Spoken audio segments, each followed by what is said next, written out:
মেয়াদ উত্তীর্ণ ওষুধে লাইসেন্স বাতিল, পাইকারি ওষুধের দোকানে ড্রাগ লাইসেন্স বাতিল। বাঘাযতীন স্টেশন রোডের এজেন্সির লাইসেন্সে কোপ, মেয়াদ উত্তীর্ণ ওষুধ বিক্রির অভিযোগে এবার এজেন্সির বিরুদ্ধে তাই লাইসেন্স বাতিল করা হলো।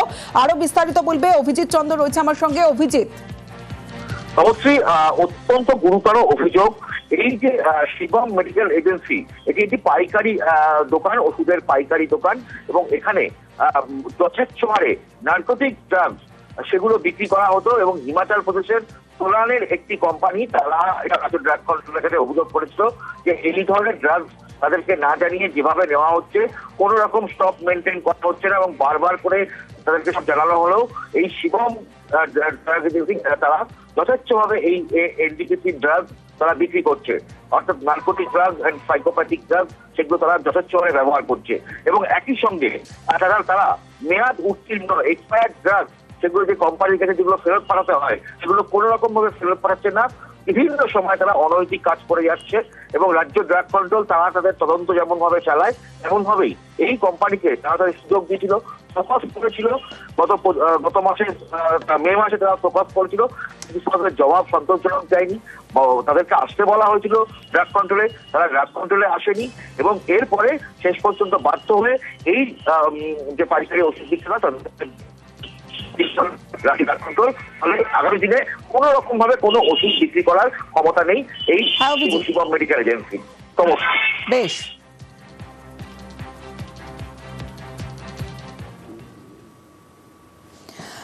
বাহাতে বোন টিউমার, আলিপুরদুয়ার জেলা হাসপাতালে সেই টিউমারের জটিল অপারেশন সফল। সরকারি হাসপাতালে চিকিৎসায় এখন সুস্থ বছর 60-এর কৃষক। অন্যদিকে কোচবিহার মেডিকেলে চালু হলো 15 বেডের ডায়ালিসিস চিকিৎসা পরিষেবা।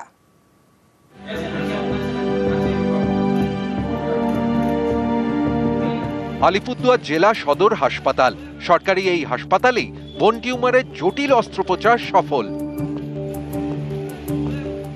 আলিপুরদুয়ার শহর লাগোয়া চাপড়ের পাড়, এখানকার বাসিন্দা অমূল্য বর্মন চাষের কাজ করেন। দীর্ঘদিন ধরে তার বাঁ হাতের কবজিতে ব্যথা, কিছুটা ফোলা। স্থানীয় ডাক্তার দেখান অমূল্য, পরীক্ষায় বোন টিউমার ধরা পড়ে। অনেকেই তাকে শিলিগুড়ির নার্সিংহোমে অপারেশনের পরামর্শ দেন। এর জন্য খরচ প্রায় 1.5 লক্ষ টাকা। অত টাকা খরচের ক্ষমতা অমূল্য বর্মনের নেই, তাই 3 মাস আগে আলিপুরদুয়ার হাসপাতালে যান। সেখানেই অপারেশনের সিদ্ধান্ত। পা থেকে হাড় কেটে জোড়া হয় বাঁ হাতে, কেটে ফেলা হয় টিউমার। জটিল অপারেশন, শেষমেশ সুস্থ হয়ে ওঠেন অমূল্য। এই ধরনের রুটিনগুলো একটু টাফ ওটি, তো বোন গ্রাফট করতে হয়, পায়ের হাড় কেটে হাতে লাগানো, সেটা আবার সেট করা টাইটানিয়াম প্লেট দিয়ে, জটিল অপারেশন। আমাদের জেলা হাসপাতালে সেটা সম্ভব হয়েছে। ডাক্তারবাবু বলে যে তোমার এটা অপারেশন করতে হবে। আচ্ছা, নাম সিরিজে বাবা অপারেশন করবো। তারপরে হাসপাতালে ভর্তি হইলাম, কোনো অসুবিধা নেই। অপারেশন হওয়ার পরে মাস 3 পরে আর কি মোটামুটি ভালো আছি, আমি কল চাপতে পারি। ডাক্তারবাবু আমাকে যা করছে আর কি, মানে এর মতো ধন্যবাদ আর নাই আর কি। কোচবিহার এমজেএন মেডিকেল কলেজ হাসপাতাল, সরকারি এই হাসপাতালে চালু হলো 15 বেডের ডায়ালিসিস চিকিৎসা পরিষেবা। উদ্বোধন করেন উত্তরবঙ্গ উন্নয়ন মন্ত্রী উদয়ন গুহ। 15 বেডের মধ্যে 2টি বেড HIV রোগীদের জন্য সংরক্ষিত। গভর্নমেন্ট যে সিদ্ধান্ত নিয়েছেন 5-এর জায়গায় 15 ইউনিট এবং অন্য সংস্থাকে দায়িত্ব দিয়েছেন, সঞ্জীবনী যিনি গ্রুপ যারা, তো এবারে কাল থেকে সেটা পুরোদমে 15 bed at a point of time, এবং যদি তারপরে যদি রুগী থাকে সেখানে প্রায় পার ডে 50 পর্যন্ত রুগী ডায়ালিসিস দেওয়া সম্ভব। আমাদের বিশেষ করে আমাদের ভালো হয়েছে, কারণ আমরা কোচবিহারের বাসিন্দা।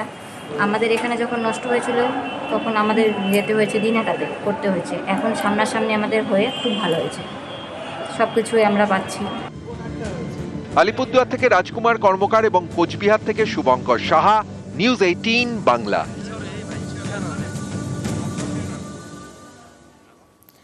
এবার এক অন্য প্রধানের গল্প দেখাবো আপনাদের।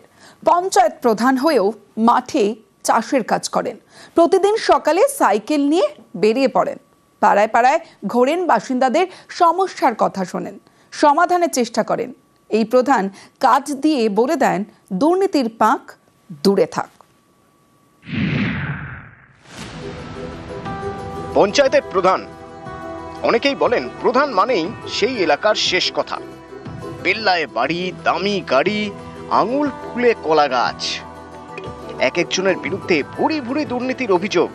এ তো বহু বছরের চেনা ছবি। এবার দেখুন অন্য ছবি, শুনুন অন্য প্রধানদের কথা।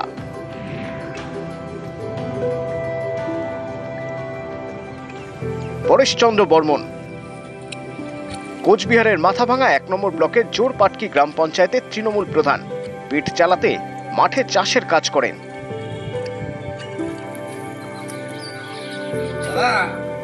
বাড়ি ফিরে সাইকেল নিয়ে বেরিয়ে পড়েন, গ্রামে গ্রামে ঘোরেন, বাসিন্দাদের সঙ্গে কথা বলেন, সমস্যার কথা শোনেন, সমাধানের চেষ্টাও করেন। পঞ্চায়েত অফিসে কাজের বাইরেও ব্যস্ত জীবন, সাদামাটা জীবন।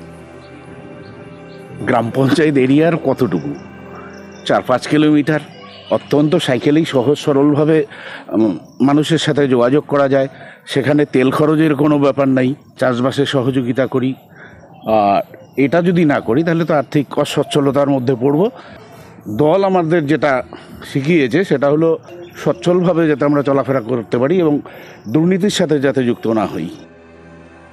পরেশচন্দ্র বর্মন দুবারের পঞ্চায়েত প্রধান।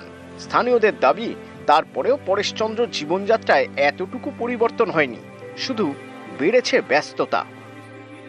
সাইকেল আসেন, প্রত্যেক সপ্তাহে আসেন। সমস্যার সমাধান হয়? হ্যাঁ, হচ্ছে তো সমাধান। আপনারা কি তবে খুশি? হ্যাঁ, খুশি আছি আমরা। এই যে ঘরটার পেয়েছি, সে সপ্তাহে সপ্তাহে আসে, তাহলে তুমি বুঝতে পারেন আপনারা খুশি, তাই তো? মাথাভাঙা থেকে রাজেশ দাস, নিউজ 18 বাংলা। এবার সরাসরি হিঙ্গলগঞ্জের ছবিটা আপনাদের দেখাবো। সাহেবখালী নদী বাঁধ দেখুন, নদী বাঁধে ধসে গেল 60 থেকে 70 ফুট নদী বাঁধ। হিঙ্গলগঞ্জে শিববাড়ির গ্রামে রীতিমতো আতঙ্ক। স্বাভাবিকভাবেই অনুপম রয়েছে, কথা বলবো অনুপমের সঙ্গে। অনুপম, এই যে 60 থেকে 70 ফুট নদী বাঁধে ধস, সেচ দপ্তর কি পদক্ষেপ নিয়েছে? গ্রামবাসীরা স্বাভাবিকভাবেই আতঙ্কে রয়েছেন, কি বলছেন তারা? হ্যাঁ দেখো, এই যে হিঙ্গলগঞ্জের যে সাহেবখালী নদীর যে 60 থেকে 70 ফুট নদীর বাঁধে ধস নামলো কিদারচক এবং শিববাড়ি এলাকায়। এখানে এলাকার মানুষ কিন্তু রীতিমতো আতঙ্কিত হয়ে পড়েছে। তার কারণ এই নদীর বাঁধ যদি একবার ভেঙে যায় তাহলে কিন্তু প্রায় 30 থেকে 35টি গ্রাম কিন্তু জলমগ্ন হবে, কয়েক হাজার মানুষ গ্রাম ছাড়া হবে, চাষের জমির ক্ষতি হবে, মাছের ভেড়ির ক্ষতি হবে এবং আয়লা আমফানের মতন যে দুর্যোগ, সেই দুর্যোগের কথা কিন্তু গ্রামের মানুষের কিন্তু মনে পড়ে যাচ্ছে। সেই কারণে এলাকার মানুষ কিন্তু স্থানীয় পঞ্চায়েত থেকে শুরু করে বিডিও অফিসে জানিয়েছে এবং ইতিমধ্যে কিন্তু ইরিগেশন দপ্তর থেকে ঘটনাস্থলে এসে পরিদর্শন করেছে এবং প্লাস্টিকের পেপার দিয়ে সাময়িক সামাল নেওয়ার চেষ্টা করেছে, কিন্তু যদিও সেটা সেই পেপারের দিয়ে যে সামাল নেওয়ার চেষ্টা করেছে সেটা কিন্তু টেকেনি। এর জন্য গ্রামের মানুষ কিন্তু দাবি করছে যে অবিলম্বে ইরিগেশন দপ্তরের থেকে এই বাঁধ সারাই করা হোক, যাতে এলাকার মানুষ বিপদের থেকে মুক্ত পায়। বেশ, এই যে আমাদের বাড়ি পাশের বাঁধের অবস্থা খুব খারাপ, যাতে বাঁধটা ঠিক মতো হয় সেই জন্য আমরা। সাহেবখালী নদী বাঁধ 50 ফুটের মতো ফেটে মানে হয়ে গেছে। এবারে তাতে আমরা খুবই ভয়ার্থ এবং বিপদগ্রস্ত আছি। বাঁধটা মেরামত করা হোক, নইলে আমাদের এই বাচ্চা কাচ্চা নিয়ে কোথায় যাব।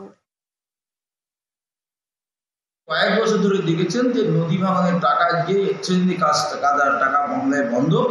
আগামী তবুই রাজ্য সরকার তার দপ্তর থেকে যতটুকু পারে করণীয় সেটা করার চেষ্টা করছে এবং আগামী দিন মানুষ তার এর বিরুদ্ধে বলবে